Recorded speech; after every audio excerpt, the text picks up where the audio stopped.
부평구가 문화도시 선포식을 열고 시민들에게 문화도시 부평의 비전을 공유했습니다. 앞으로 5년간 190억 원을 투입해 문화생태계 구축에 나설 계획입니다.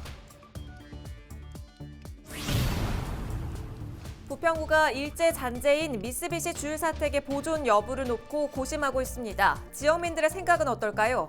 철거와 보존 갈등의 쟁점을 취재했습니다. 지난 4월 작업 여건 때문에 김포시와 갈등을 겪었던 청소 노동자들이 다시 맞서고 있습니다. 김포시가 당시 발생한 작업 거부 손해비용을 청소업체에 청구했기 때문입니다. 부천시가 성장 잠재력을 갖춘 지역 중소기업 14곳을 지역 강소기업으로 추가 선정했습니다. 선정된 기업들은 육성자금 한도 확대 등 지원 혜택을 받습니다.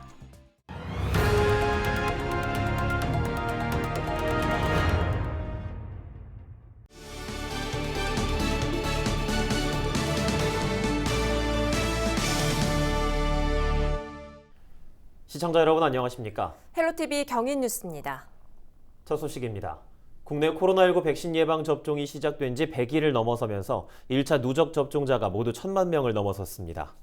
또 10일부터는 30살 이상 민방위대원, 외교 관련자 등을 대상으로 한 얀센 백신 접종도 지역별 위탁 의료기관에서 시작됐습니다. 방역당국은 목표한 대로 이달 말 상반기까지 전 국민의 25% 이상이 백신 접종을 마치게 되면 다음 달 중순부터는 확진자가 대폭 감소할 것이라는 전망을 내놨습니다. 쓰레기 수거 작업 여건을 두고 김포시와 갈등을 겪었던 청소 노동자들 기억하십니까? 지난 4월 작업 거부 사태까지 벌이다 김포시와 의견을 좁히며 업무에 다시 복귀했었는데요. 합의 끝에 갈등 상황도 봉합됐나 했는데 2달 만에 갈등이 재점화될 위기에 놓였습니다. 취재기자 전화 연결해보죠. 이세진 기자, 어떤 이유 때문입니까? 네, 지난 3월 말 김포시 일부 청소 노동자들은 쓰레기 수거 작업 여건을 개선해달라며 닷새간 작업을 거부했습니다. 당시 김포시는 작업 거부를 막기 위해 파업에 참여한 근로자들을 고발 조치하고 손해비용은 업체 측에 청구하겠다고 경고했었는데요. 이후 양측은 향후 감사원 결과에 따라 입장을 정하자는 조건으로 합의했습니다. 작업을 거부하던 일부 노동자들도 일터로 다시 돌아오면서 갈등도 일단락되는 듯 보였습니다. 그런데 최근 김포시가 작업 거부 노동자들이 속해 있던 3개 업체에 대체 인력 비용을 청구한 게 불씨가 됐습니다. 김포시는 닷새간 대체 인력을 투입한 비용으로 3개 업체 측에 6천여만 원을 청구했는데요. 그러자 작업 거부에 동참했던 노동자들은 공식 입장문을 내고 이 비용에 대해 반발하고 있습니다. 비용이 발생한 구체적인 근거를 제시해달라는 주장인데요. 아직 감사원 결과도 나오지 않은 상태에서 손해비용을 청구하는 행위는 합의를 깬 행위나 마찬가지라며 징벌적 측면에서도 맞지 않다는 주장도 내놨습니다. 그러면서 업체 측이 이 비용을 노동자들에게 구상권 청구할 경우 업체와 김포시를 상대로 법적 대응도 하겠다고 했는데요. 다만 이에 대한 김포시 입장도 확고합니다. 저희가 확인한 김포시 입장은 일단 작업 거부 노동자가 속한 업체 측에 비용을 청구한 것은 사실이지만 구체적인 증거는 3개 업체 측에 이미 제시를 했다는 겁니다. 또 징벌적 비용이라는 의혹에는 오히려 노동자와 업체 측의 입장을 고려해 예고했던 손해배상 비용 대신 작업 거부에 따른 인력 투입 비용만 청구한 것이라고 설명했는데요. 혈세가 투입돼야 하는 일인 만큼 노동자들이 언급한 합의와는 별개 문제라고도 선을 그었습니다. 이렇게 간신히 봉합한 양측 의견이 다시 엇갈리고 있는데 또 다른 갈등 양상으로 번지게 될지 확인해봐야 될 것 같습니다. 새로운 소식 나온 대로 전해주시죠. 이세진 기자였습니다. 다음 소식입니다. 10일 부평 아트센터에서 문화도시 부평 선포식이 열렸습니다. 정부로부터 문화도시로 지정되는 것을 시민들에게 공식적으로 알리고 앞으로의 비전을 공유하는 자리였습니다. 선포식에는 차준택 부평구청장과 정치권, 지역 문화예술인들이 참석해 부평구가 문화도시로 발전하길 희망했습니다. 부평구는 문화도시 조성을 위해 앞으로 5년간 190억 원의 사업비를 투자할 방침인데요. 시민들이 주축이 돼 지속 가능한 문화 생태계를 구축하는 게 목표입니다. 세부 사업 내용 살펴보면 음악동네 만들기와 역사 문화자원 발굴, 굴포천 예술천 조성, 음악도시 브랜드 창출을 위한 축제 등이 있습니다. 특히 부평 미군기지와 굴포천 등 부평의 근대 역사 공간을 연계한 관광 자원도 발굴할 계획입니다. 구에서는 시민들의 자발적 참여로 사업이 많이 잘 진행될 수 있도록 저희들이 행정적, 재정적 지원을 계속할 거고요. 일제강점기 시절 강제징용의 흔적 미쓰비시 줄사택. 이 줄사택의 보존 여부는 지역의 핵심 이슈 중 하나죠. 그런데 최근 미쓰비시 줄사택을 철거해야 한다는 주장이 지역에서 연이어 제기됐습니다. 치욕의 역사인 일제 잔재는 철거해야 한다는 주장인 건데요. 아픈 과거를 잊지 않기 위해 보존해야 한다는 주장과 대립하고 있습니다. 여러분은 어떻게 생각하십니까? 이재필 기자가 보도합니다.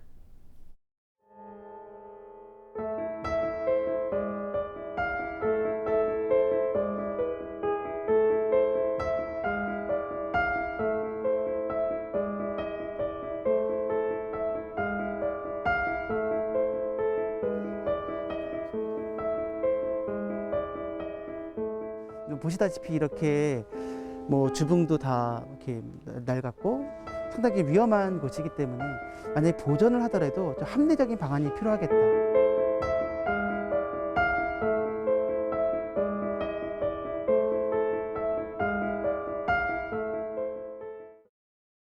부평 미쓰비시 줄사택입니다. 보시는 것처럼 낡고 망가져 집이라고 볼 수 없는 상황인데요. 지역 주민들은 망가진 이곳을 하루빨리 정비해 주길 희망하고 있습니다. 그런데 여기서 중요한 지점이 하나 있습니다. 바로 볼품없이 망가진 이곳이 우리 지역의 아픈 상처를 품고 있다는 건데요. 바로 강제징용의 역사입니다.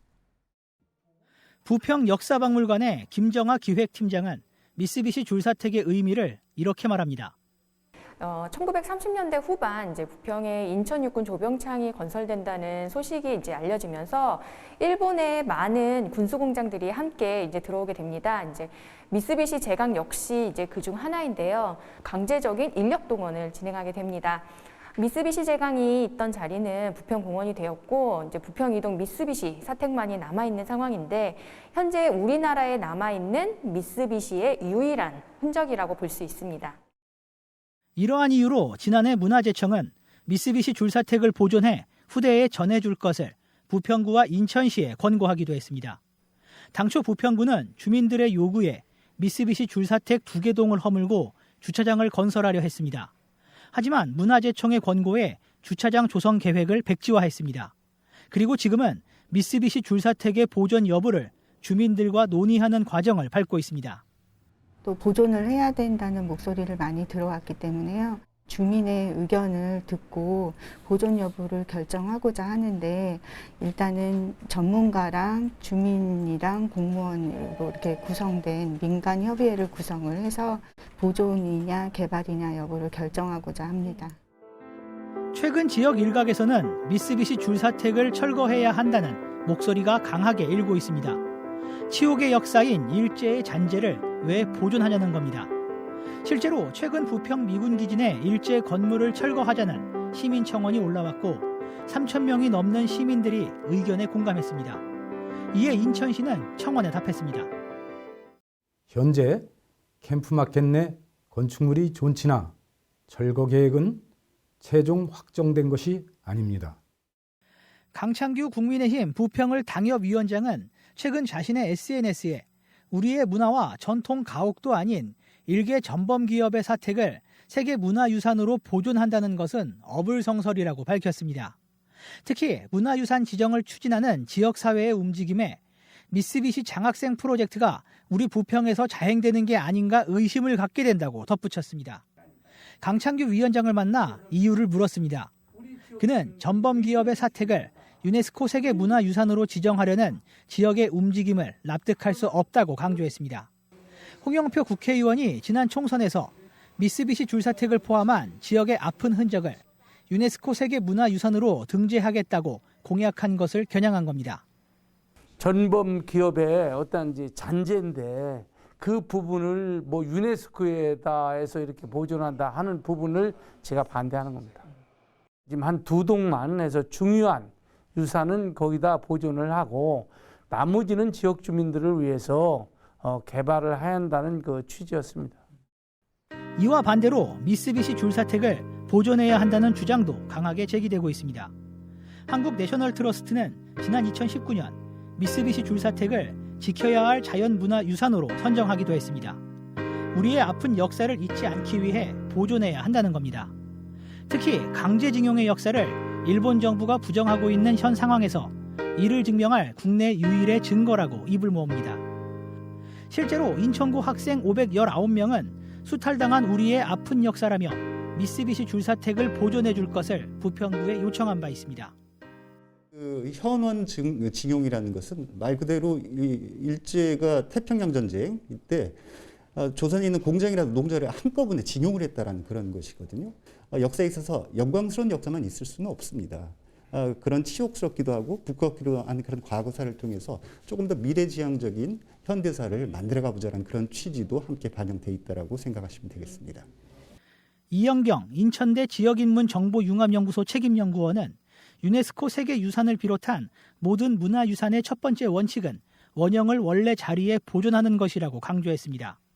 특히 아픈 역사이기 때문에 지워야 한다는 일부의 주장에 대해 과연 미쓰비시 줄사택의 철거를 가장 바라는 이가 누구일지 생각해보라고 덧붙였습니다.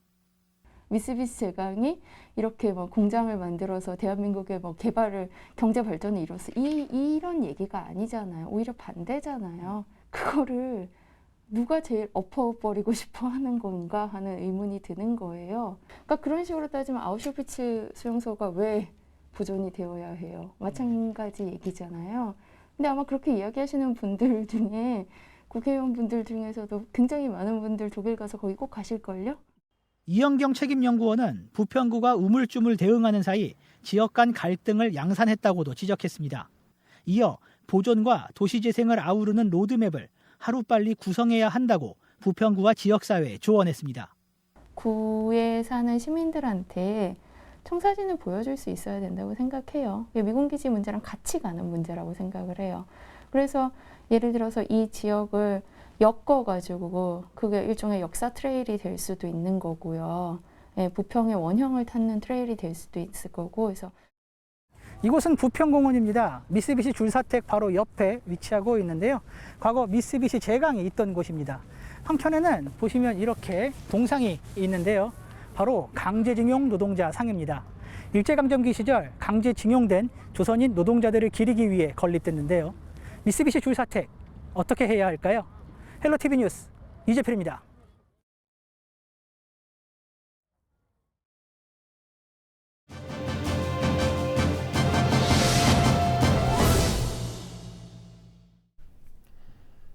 GTX-D 김부선 논란으로 주춤했던 김포 아파트 값이 다시 고개를 들고 있는 것으로 나타났는데요. 박경훈 공인중개사와 관련된 이야기 나눠보죠. 소장님 나와 계시죠? 네, 안녕하세요. 반갑습니다. 하락세를 보이던 김포 아파트 값이 다시 진정세로 돌아서는 것 같은데 자세한 상황 짚어주시죠. 네, 김포시 아파트의 최대 상승은 작년 6월부터 시작해서 인근 지역이 조정 지역 등 강한 규제를 받기 시작한 이후부터 그 열기를 한 몸에 받았었습니다. 5개월 동안 상승 릴레이를 계속했었는데요. 연말 이후부터 올해 4월까지는 GTX 관련한 호재로 인해서 실수요자 및 투자자들의 많은 관심을 모았습니다. 하지만 GTX D 노선이 생각과는 다른 노선으로 논의가 되자 그 실망 매물들과 루월 이전, 양도세, 중과 세금 회피형 급매물들로 인해서 거래량 위축과 평균 매매가가 소폭 하락했습니다. 물론 그 와중에 신고가가 나오는 단지들도 있었는데요. 6월이 지나면서 세금 회피형 급매물들은 걷어들여진 상태이고요. 향후 GTX D 노선에 따른 영향이 크겠지만 그거와 상관없이 김포 위쪽으로는 일산, 오른쪽으로는 서울 강서구, 왼쪽으로는 인천 및 부천 등 아파트 금액이 최근에 많은 상승률을 보여주고 있습니다. 매수 심리 상태를 보면 인천은요, 파려는 사람보다 매수자들이 더 많은 상황이고요. 최근에 인천 송도 84제곱미터는 11억 5천만 원, 청라 아파트는 9억 4천만 원에 거래가 됐습니다. 5월 대한민국 부동산 폭락의 시작이라고 했던 시간이 지나고 나니 김포 인근의 도시들은 부동산은 우상향 쪽으로 가고 있습니다. 향후 김포도 키 맞추기가 시작될 거로 생각합니다. 예, GTX D 노선 확정이 이번 달 말에 발표가 됩니다. 이제 얼마 남지 않았는데 관련해서 김포 부동산 흐름 한번 전망해 주신다면요. GTX D 노선이 서울로 직결이 될 경우에 하락했던 금액이 정상으로 돌아오고 역대급 상승을 보여줄 거로 예상하고요. GTX D 노선이 서울 직결이 안 될 경우에는 하락했던 금액이 2021년 전 봄 정도의 금액대로 회복하고 물가 상승률만큼 우상향할 거로 예상합니다. 많은 분들이 교통망을 최우선으로 보고 있지만 주변 지역들의 우상향으로 인해서 속도의 문제이지 방향은 정해져 있다고 생각합니다. 물론 교통망과 별개로 인천 서구 검단 신도시 입주가 시작되고요. 2022년, 23년 역대급 입주 물량이 있지 않느냐라고 반문하시는데 작년에 김포시 인구 45만 명이 17,000세대 물량을 잘 소화했듯이 인구 300만 명이 내년 3만에서 4만 세대 물량은 충분히 소화 가능하니까 기후에 불과하다라고 생각합니다. 또 오른다는 전망을 내주셨는데 이렇게 되면 무주택 실수요자들의 내 집 마련 기회가 가면 갈수록 어려워지는 게 현실입니다. 실수요자들을 위한 전략도 한번 내주시죠. 네, 정말로 많은 고민을 하실 건데요. 1년 전 금액과 비교해 본다면 상상할 수 없을 정도로 많은 상승을 보여줬습니다. 코로나로 인해서 실물 경기가 너무 어렵고 많은 분들이 힘겨워하는 상황에서 역대급으로 볼 수 없을 정도의 상승을 보여줬는데요. 김포, 인천, 서울 부동산뿐만 아니라 대코로나 상황을 이겨내기 위해서 전 세계에서 돈을 풀기 시작해서 실물 자산 등 각국의 부동산이요, 대한민국보다 더 높은 상승을 했었습니다. 더 정확하게 말하면 돈의 값어치가 그만큼 떨어진 건데요. 부동산이 상승하느냐 하락하느냐의 정답보다는 내 집 마련 그리고 인플레이션 방어 수단으로 지금 상황에서 무리해서 살 수는 없지만 매수 여력이 된다라면 꼭 신규 청약 신청을 하시고요.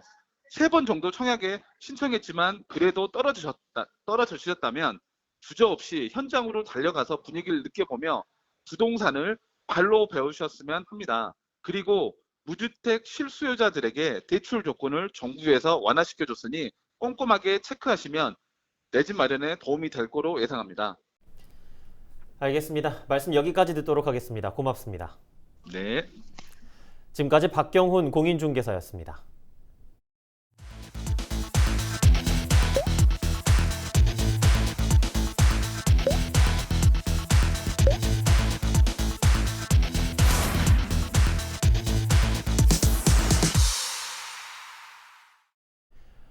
올해 부천 강소기업이 새롭게 선정됐습니다.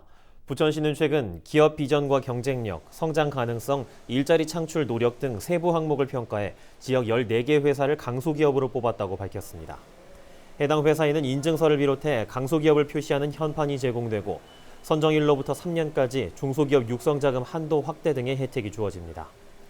부천시는 지난 2014년부터 성장 의지와 잠재력을 갖춘 지역 중소기업을 강소기업으로 지정하고 있습니다. 인천본부세관이 중국산 농산물을 국내로 불법 반입한 혐의로 농산물 유통업자 2명을 적발했습니다. 이들은 지난해 12월부터 올해 3월까지 중국산 농산물과 식품 약 12톤, 시가 1억 6천만 원 상당을 불법으로 국내에 들여온 혐의를 받고 있습니다. 이들은 외국인 명의와 허위 주소를 이용해 특송 화물인 것처럼 속여 국내로 물품을 들여온 것으로 확인됐습니다. 계양구가 경명대로와 계양대로에 도시 바람길 연결숲을 조성합니다. 계양산과 천마산은 맑은 공기를 도심으로 유입시켜 대기 환경을 개선하고 도시 열섬화 현상을 줄이기 위해서입니다. 이번 사업은 지난해 산림청 국비 보조 사업으로 선정돼 전체 사업비 35억 원 중 26억 원을 국비와 시비로 지원받습니다. 계양구는 미세먼지 저감 능력이 높고 환경에 잘 적응하는 수종을 선정한 뒤 지역 주민과 상인, 공무원 설문조사를 통해 소나무를 가로수로 선정했습니다. 김포 하성면 마곡리가 치매 안심마을로 지정됐습니다. 김포시는 양구 고단위 마을과 하성면 전류리, 통진읍 동을살리에 이어 하성면 마곡리를 4번째 치매 안심마을로 선정했습니다. 치매 안심마을은 마을 공동체가 벽화나 안내문을 통해 치매 환자가 안전하게 생활할 수 있도록 돕거나 치매 예방을 위한 다양한 프로그램을 지원하는 마을입니다. 부천시가 지역 내 아파트나 공동주택에 관련된 정보를 손쉽게 찾아볼 수 있는 정보 나눔터를 운영합니다. 부천 지역에 사는 주민들은 부천시 공동주택 정보나눔터 홈페이지에서 단지 정보와 입찰이나 교육 등의 일정을 확인할 수 있습니다. 또 아파트 관리인을 통해서 알고 있는 주택 관리 지식이나 유용한 정보를 게시해 많은 주민이 공유할 수 있도록 했습니다. 헬로티비 경인 뉴스를 모두 마칩니다. 시청해주신 여러분 고맙습니다.